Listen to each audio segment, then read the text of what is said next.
Good morning again. Welcome back to the Carnivore Hippie. I was so glad you all decided to join me. So we're talking about fiber today. Fiber is a carbohydrate. And what it is long chains of glucose molecules, like we talked about last time, and they are bound together by chemical links. The difference between fiber and starch is your body can take apart starch molecules. Your body cannot take apart cellulose molecules, which is dietary fiber. There's a couple of other types of dietary fiber, but the one that we're most concerned with today is cellulose, which is found in plant foods. Now, fiber, some people would argue, you'll definitely hear people say, well, fiber is a necessary nutrient. You need fiber for your gut health. Why do they say that? They've only started saying that probably in the last 50 years. Nobody ever said it before. Was it just because we didn't understand how fiber works? No, that's not why. Why do people say we need it? Well, I don't know why they say we need it, because it's just patently untrue, but they will say that you need it. The reason is because you need it to help you have bowel movements. Well, I don't eat much fiber and I don't have trouble in that respect. And many people that I know of in the carnivore community don't eat fiber to speak of. And they don't seem to have any trouble with that. And, well, won't you get bowel cancer if you don't eat fiber? Well, the studies that have been done that indicate that people who eat less fiber have a higher risk of bowel cancer. The people who are eating less fiber are also eating more junk food. So how do they know it's the fiber and not the junk food? And the people who are eating more fiber are eating less crap altogether. They're eating more whole food. So how do they know it's not the whole food diet in general and the fiber specifically? The fact is they don't know. They just don't. Because you can't do the kind of experiments on human beings that would prove it. You can't lock people up and feed them nothing but low fiber foods and then wait until to see if somebody gets cancer. You can't do that. You can't lock people up and change their diets around and see if their health improves or gets worse. You can't do that. Not only is it a violation of their freedom, but it's prohibitively expensive, and there's just no way to establish a baseline. You get people coming into a study, and they are all at different stages of health when they enter the study. So you have a certain number of people in the study that are healthy to begin with, and they're healthier by the end of the study. And then a certain number of people who are unhealthy to begin with, and of course they're less healthy at the end of the study. All right, so you can't control for that. So all these studies can do is suggest that maybe fiber might be good for you, or maybe fiber might not be good for you. As my friend the professor says, an observational study can only provide correlation. Eating a lot of fiber is associated with healthier individuals. Eating less fiber is associated with less healthy individuals. That's all it can do. That suggests that maybe fiber has a role. But first you'd have to find out, do all people who eat a low fiber diet are unhealthy? And we certainly don't know that. And are all people who eat a high fiber diet healthy? We certainly don't know that either. So association cannot prove causation. That's just the way it is. So don't let anybody tell you that you must have fiber in your diet, because fiber is a carbohydrate, and it's already been determined that otherwise healthy adults don't need any carbohydrate in their diet at all, as long as they eat enough fat and protein, right? So let's just get down to the nitty gritty. Why do people say you need fiber to poop? Well, some people do find fiber helpful with toileting, but why does it do that? Well, the reason why, honestly, is fiber. Your gut doesn't like fiber. It can't use it, and it wants to get rid of it. So the fiber in your gut doesn't necessarily attract water.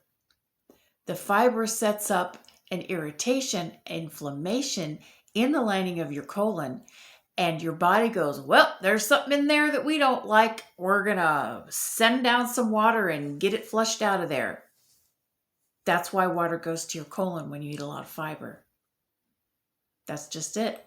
Now, if you're eating a lot of things like pectin, yeah, the pectin will absorb some of the water, but it's not because the pectin is drawing the water out of your system. It's just absorbing the water that your body has already sent there because it wants to get rid of the fiber that's in your colon. All right? And so that's why it helps you poop, by irritating your guts. Okay? That's just basically it. And so why do people say, well, you need it to feed your microbiome? Do you? Do you need it to feed your microbiome? What's your microbiome for? What does it do? Well, your microbiome does a number of different things depending on what kind of species you have. But in general, the idea is your microbiome, if you give it fiber and you have the correct type of species in there, will feed on the fiber, and they will metabolize things called short chain fatty acids. And an important one is butyrate. All right, I know that's a long word. You don't have to worry about what it means right now. Butyrate is a molecule that your large intestine lining really likes. And it does help keep your intestinal lining healthy, right? So what's not to like? Nothing. Butyrate's great, but do you need to eat fiber for butyrate? Here's the thing. If you're eating a low carbohydrate, high fat diet, and your body is practiced and is experienced at fueling your body through the lipid pathway as opposed to the glucose pathway, when your body metabolizes triglycerides that are stored in your body fat, or even just dietary fats, especially animal fats, not so much plant fats, but animal fats, your body breaks them down to use them for fuel, and it creates molecules. And among those molecules your body creates in metabolizing fats is beta-hydroxybutyrate, which your intestines can take apart into regular old butyrate. So if you're eating enough fat and protein, and you're not eating much carbohydrate, and you're not eating any fiber, your body will happily provide all the butyrate your guts needs to keep it happy endogenously, which means by itself inside you, right? You don't need to feed your microbiome fiber. All right. Now, if you're in a situation where you're transitioning to a low carb, high fat diet, and you want to transition off of fiber, you do that slowly. Okay. Don't just stop eating fiber if you find fiber is helpful to you, because you need to transition to a point where your guts can heal from the high fiber, high starch, high sugar diet that you may be on, because this diet, unfortunately, can damage your intestinal function. All right, so you do that slowly and manageably. You can do things like just eat a certain amount of fibrous foods, just enough to keep you going. Or you can take fiber supplements if that's helpful to you. If you just want to get rid of the dietary fiber, because lots of dietary fiber occurs with starches and carbohydrates in the food. So just get rid of the starches and carbohydrates and take a dietary fiber supplement for a while, and then tighter it down as you get healthier. Okay? Eventually, you'll be able to get off of it, I promise, as your guts heal and as your body starts to transition to a lipid burning metabolism. Well, your body always burns both, but a lipid dominant metabolism, and your body will produce all the butyrate your little guts need, and you'll need the fiber less and less and less, I promise. So, you don't need carbohydrates. You don't need sugar. You don't need complex carbohydrates, and you don't need fiber. Your body can do it if you don't feed it too much sugar, and you don't feed it too much starch, and you feed it what it is naturally adapted to eat, which is protein and fat. All right? Now, like I always say, you do you. As long as you feel great, as long as you are meeting your health goals, and as long as you can do what it is you need to and want to do in a day, I'm not going to tell you to do different. But if you're struggling, and you're struggling with ill health and metabolic dysfunction and cravings and depression or any of those things, you don't need the plants. You transition off of them and see how you do.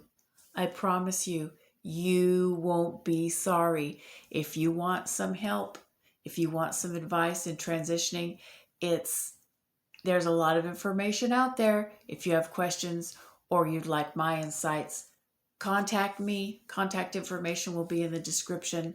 I'll be happy to have a chat with you and give you a hand. All right? Peace, love, and meat.